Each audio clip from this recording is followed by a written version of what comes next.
So thanks everyone for joining us here today and for taking the opportunity to listen to my journey and some learnings that I'd like to share with you all about, startups on my journey and where we are now at our company, MedChart. And I want to talk about pivoting. That's an area, I think, from what Alex described in my past, I think I'm a bit of an expert pivoter, going from carpentry to quantum to health tech. And, it didn't end there, because when you start a company, things always evolve, and you need to continue to adapt to that. So I'm going to start off with just giving a little bit of my journey. So this is me, quite a while ago, when I was on the job site running 2030595 Ontario Inc. So it just rolls off the tongue. I never forget my company. And I worked for 9 years building houses, got some great experience, learned how to work with people, manage teams, and just grow and build a company. But it just wasn't really for me. I believe that you should always make sure that whatever you're doing, you're passionate about what you're doing and go all in no matter what. And that's where I made the transition to quantum physics. Spent 2 years in getting entry into engineering science at U of T, and continued on doing that. And this particular picture on Science Daily, I really like this one because this was one of the main sites that I used to go to when I was swinging a hammer, to get caught up on the latest news in physics, and managed to be able to really explore and go take a deep dive in quantum and eventually even get publications and get onto that site. But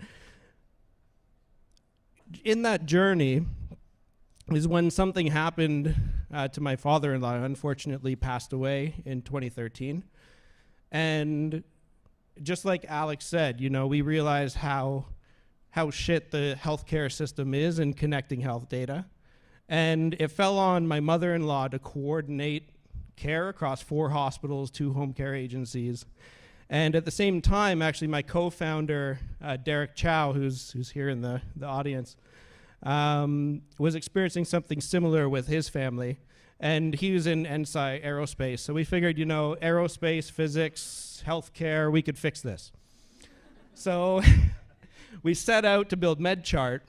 And this is our first pitch that we did ever. And being at U of T, we utilized the resources of the startup community and got involved with the incubators, the angels, the circuits, and the resources that are available here in Toronto. And I have to say that Toronto is a great place to start a startup. There are tons of resources available to you.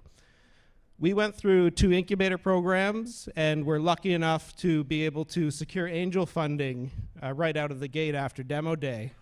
We raised $700,000 from 2 local angels. And the nice thing about going through these circuits and these programs is that you find angels who are willing to really invest in the idea and take a chance, even if the business isn't quite yet developed, and go on that journey with you. So if you're thinking about a startup or starting a startup, I highly recommend using those programs and trying to leverage that opportunity, because it's a great platform to get up and running. So this is our original team from about 1.5 years ago, which we've grown quite a bit since then now. And we originally set out to solve that problem for my mother-in-law, where we figured everyone in the world wants their complete medical record. Why wouldn't they? So we built a consumer product. We launched it in June of 2016. And we didn't quite see the growth that we were expecting. But we had that opportunity, we had the capital to be able to make a mistake and come up with something new that's informed based on insights and things that we learned from getting something into market. So we took the approach of just getting something to market, starting to collect real-world user data, and then figure out where the opportunity takes you and grow the company that way. And a great analogy that really stuck for me, and I've got your high school physics there, just as a little refresher, was this analogy of, pushing a snowball uphill versus chasing it downhill. When you're looking for product market fit, you're running a lot of experiments, and there's no, there's a bunch of KPIs that you can do to quantify it, but at the end of the day, they always say trust your gut. And that feeling was captured by this analogy, where we felt going to consumer was all going against the grain. And when we started to work with B2B, to lawyers, and to provide health information between personal injury lawyers, medical researchers, and private medical clinics, and connect them to health data from the world's largest health networks and hospitals and clinics, everything just started to fall into place. And that's where we went out to raise VC funding. So we haven't announced anything yet. Just stay tuned for that. But I just wanted to give a couple of tips that I really learned from raising VC money. And one of the biggest things that I learned is this concept of conviction. And I've heard it mentioned in other TechTO talks before, but I really encourage you to look into the meaning of that word. It's not a shallow concept.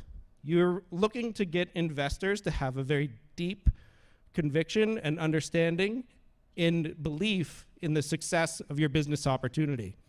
And once you're able to deliver that, that's where you're going to be able to get those investors to jump on board and invest in your company. So with that, I just want to say that Toronto is a great place to raise and to build a company and to be successful on the global scale. Just this quarter, we've had record numbers. 1.3 billion in VC funding has been written, checks written in just this quarter of this year, the highest ever. So, this is the right place to be, the right time, and you have all the support to be able to be successful. So thank you very much. Appreciate your time.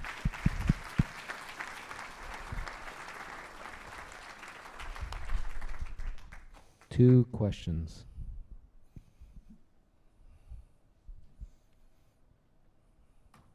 Over here. Sure. Over here. Hello. I think your idea is brilliant, but I'm a lawyer and a former civil litigator. And so my clients trying to get their medical records from doctors was A, a pain because doctors don't care, and B, doctors will charge you an arm and a leg just to access your own personal records. So I'm interested in how you were able to somehow access private medical records. If you could shed some light on that. Sure. So we run webinars on Thursdays at 2 o'clock for personal injury lawyers. We'll send you a landing page link. So the thing about personal health information is that both in the US and Canada, there are federal and Supreme Court rulings which say that you as an individual are actually the owner of the health information.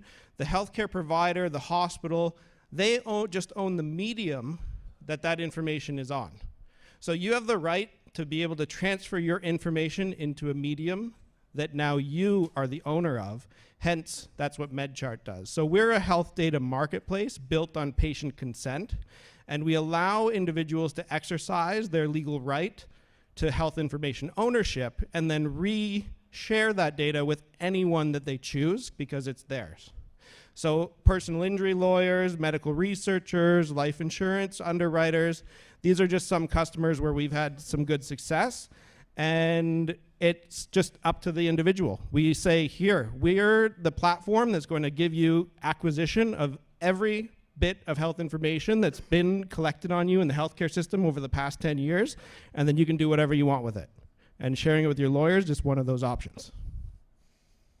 Yes. Actually, maybe I want to go over here. Yeah. Hey.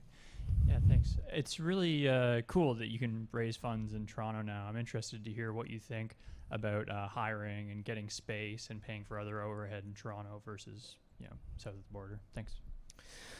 So in our particular journey, we were very fortunate, having gone through the incubator circuit, to have gotten linked up with great space early on through partners.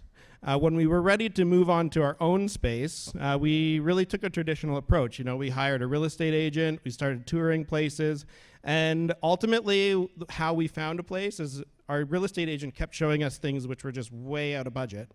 And we said, listen, you need to go to dinner parties, you need to find out who's putting their space up, and you need to give us a call before it goes onto the market. We ended up getting an awesome sublease, you know, below market rate, right at Queen and Spadina, and a great building. So, you know, you just need to be sort of vigilant and, you know, think outside the box and how you're approaching these things.